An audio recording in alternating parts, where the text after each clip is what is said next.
Assalamualaikum warahmatullahi wabarakatuh. Eh, yang kami hormati Bapak Winarno SSI MT selaku dosen dari Praktikum Fisika Komputasi 1. Yang kami hormati juga teman-teman sekalian. Pada kesempatan kali ini saya saya dan juga teman saya akan mempresentasikan hasil proyek saya yang berjudul Simulasi Kinematika menggunakan Python. Eh, saya Muhammad Zaki Farisuhak dan teman saya Muhammad Abiyuh Hansa. Dalam presentasi ini, kami akan membahas mulai dari konsep dasar kinematika, metode pembuatan simulasi, hingga hasil visualisasi yang diperoleh dari program yang telah dibuat. Oke. Kinematika merupakan bagian dari fisika yang mempelajari gerak suatu benda tanpa memperhatikan gaya penyebabnya. Namun dalam praktiknya, banyak mahasiswa mengalami kesulitan memahami konsep ini karena hanya disajikan dalam bentuk persamaan matematis. Oleh karena itu, saya mencoba membuat simulasi menggunakan Python agar konsep tergerak dapat divisualisasikan secara langsung. Dengan adanya visualisasi ini diharapkan pemahaman terhadap hubungan antara posisi, kecepatan, dan juga percepatan menjadi lebih intuitif. Berdasarkan latar belakang tersebut, tujuan dari proyek ini adalah yaitu yang pertama memahami konsep dasar kinematika secara lebih mendalam, kemudian mengimplementasikan persamaan kinematika ke dalam program Python, membuat simulasi gerak yang dapat divisualisasikan dan yang terakhir menganalisis hasil simulasi dan membandingkannya dengan teori. Oke. Dalam kinematika terdapat beberapa besaran utama, yaitu posisi yang menyatakan letak benda terhadap titik acuan. Kemudian kecepatan, yaitu sebagai perubahan posisi terhadap waktu, dan juga percepatan, yaitu perubahan kecepatan terhadap waktu.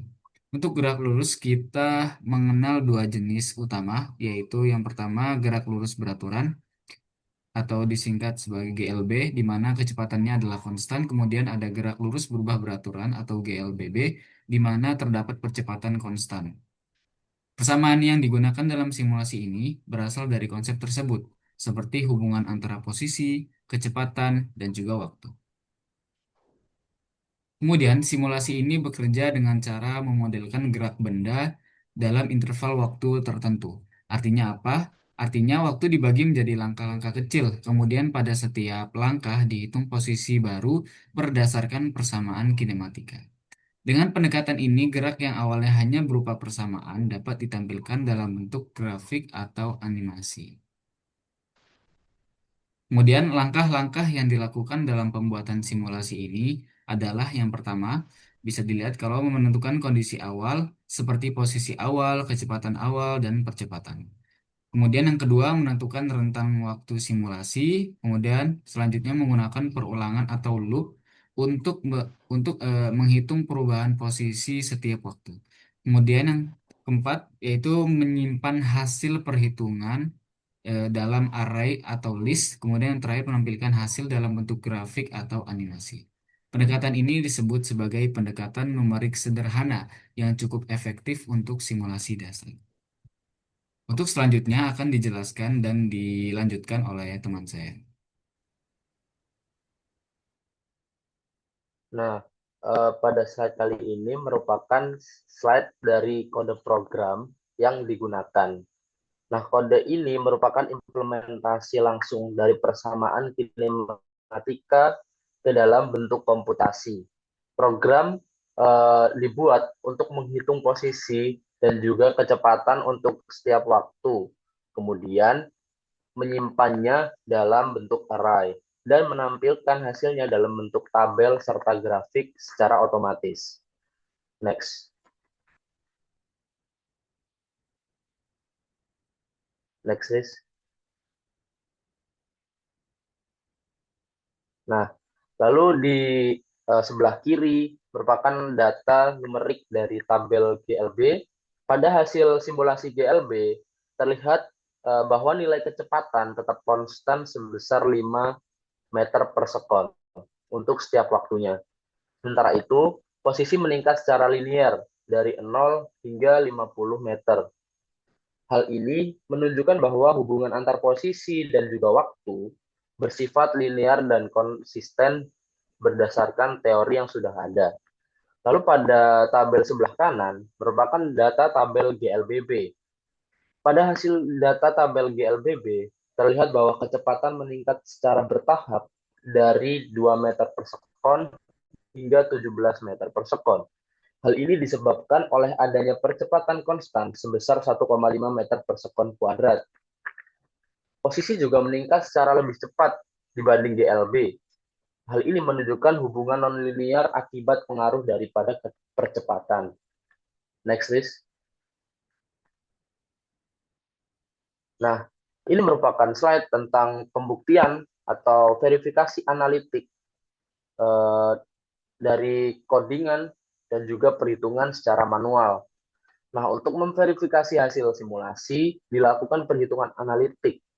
Pada T sama dengan 5 detik, GLB menghasilkan posisi 25 meter, GLB menghasilkan posisi sebesar 9, eh, GLBB menghasilkan kecepatan sebesar 9,5 meter per sekon, dan posisi sebesar 28,75 meter.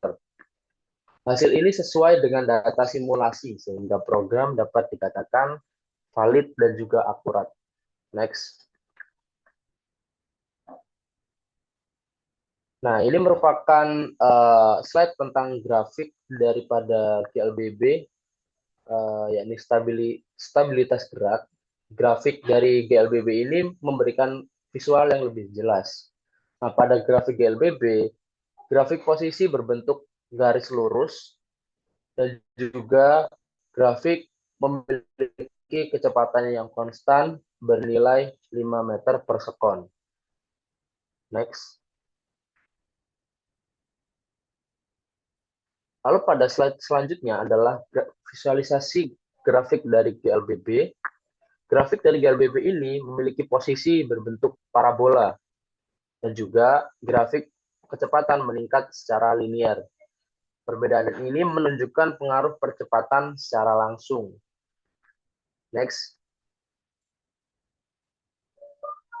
Nah, dari hasil simulasi dapat dianalisis bahwa perbedaan utama antara GLB dan GLBB adalah keberadaan dari percepatan.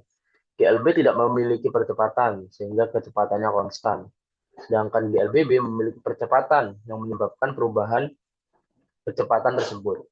Selain itu, luas di bawah grafik, kecepatan terhadap waktu dapat diinterpretasikan sebagai perpindahan yang sesuai dengan teori atau konsep fisika.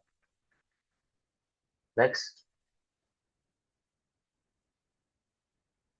Sekarang masuk ke slide konklusi atau kesimpulan. Sebagai kesimpulannya, simulasi GLB dan GLBB berhasil dibuat menggunakan kode Python. Hasil simulasi sesuai dengan teori dasar atau teori fisika dari uh, kinematika, baik secara numerik maupun secara visual. Simulasi ini juga menunjukkan bahwa ada pendekatan komputasi